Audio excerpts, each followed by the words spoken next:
The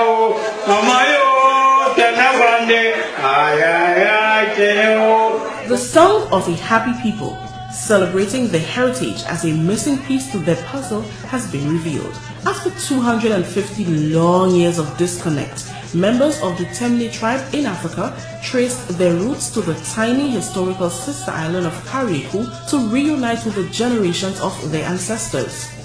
Years of research and intense digging has revealed that the Temnes in Cariacou stemmed from the Temne tribe in Sierra Leone, West Africa.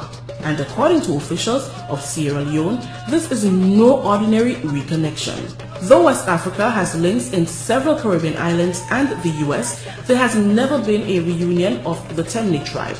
This is a historic moment. What we have here in Cariacou and or Grenada, Cariacou specifically, it cannot be found anywhere else in the Americas. The fact that we can identify with a particular group of Sierra Leoneans, the Temnes, it's one of the major ethnic groups in our country, but I cannot go anywhere else and find a bunch of Temnes or people that identify with Temne except for Cariacou. And that happens for 8 other nations, if you will, 8 other ethnic groups. So it's a really special thing that you guys have here. And we're actively seeking where Sierra Leoneans in the diaspora may have left their traces or their ancestral links. We look for them and we try to reconnect with them.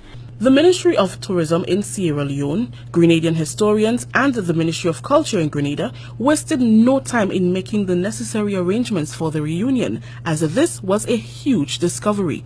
It meant a lot for the people of Cariacou to finally learn the source of their rich traditions and practices. I believe that, having that reunion was very historical for us.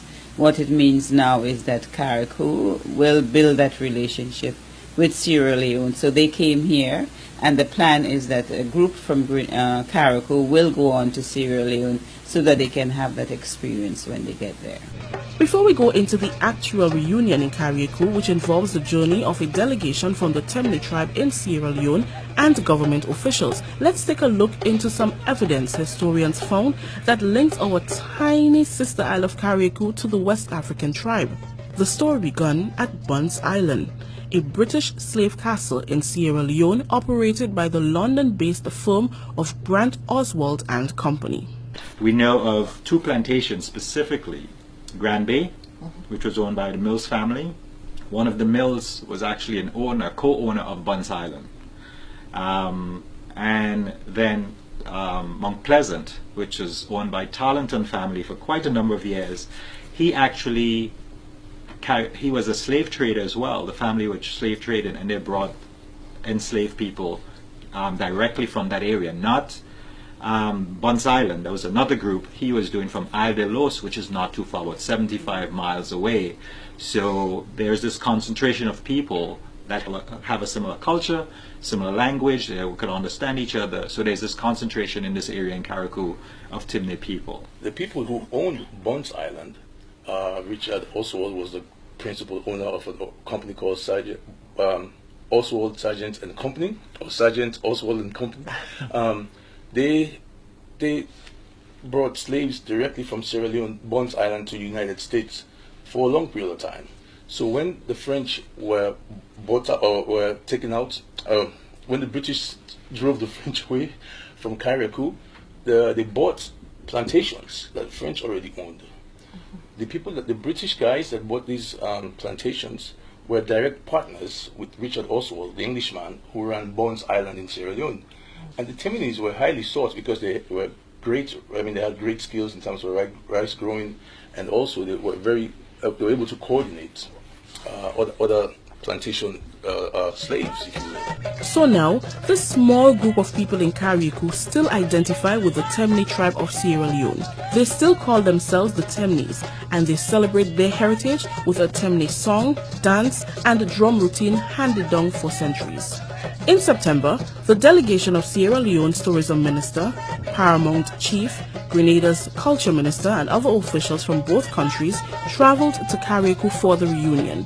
And they felt right at home, as everything they saw, from exhibits, drumming, dancing, and the food, was similar and reminded them of things back at home. Apart from the drumming and chanting, The Temnes in cariacou have adopted the practice of cooking in big pots on open fire and eating the food on leaves, which they call saraka. In Sierra Leone, the same is done. However, the natives there call it Sara. Here are some highlights of the 3-day Temne reunion in cariacou, which saw school visits, visits to the museum, Saraka celebrations, the traditional ancestor stable, drumming, dancing, and so much more. We're hoping that events like this will help people realize that they have this unique connection and they'll want to keep some of this stuff. They'll help pass it on to the children. Because one of the things, cariacou in your Timni heritage is passed through your father. But now people may not know because their father may not have told them and stuff like that. So we're hoping that people will go and say, well, yeah, my father was a Timni, or my mom used to dance a Timni dance, you know, so we know what our connect kind of thing. So we're hoping that because of this, people will continue, and we hope to actually do other aspects of the big drum dance. Folklorists have always known about the cariacou Temnes since the 1950s, but no one paid attention to their importance for modern Sierra Leoneans until 2011, when 3 scholars went to cariacou to witness firsthand the Temne heritage practices. It was then the truth was revealed, and researchers Angus Martin, a Grenadian-American historian, Joseph Opala, and Dr. Cynthia Schmidt, the American ethnomusicologist, fit the pieces together and published a book called The Temne Nation of Cariacou, Sierra Leone's Lost Family in Cariacou, which saw a launch during the 3-day reunion celebrations in Cariacou. We've traced a specific group, the Temne people, to Cariacou, and I'm one of the authors of this book, which is Temne Nation of Cariacou, and the other 2 authors are Angus Martin, who was from here, and Joe Opala, who was not able to be here. So this was a team effort to put down some of the facts and, from my point of view, the culture and the big drum dance specifically, and how it carries so much history through song.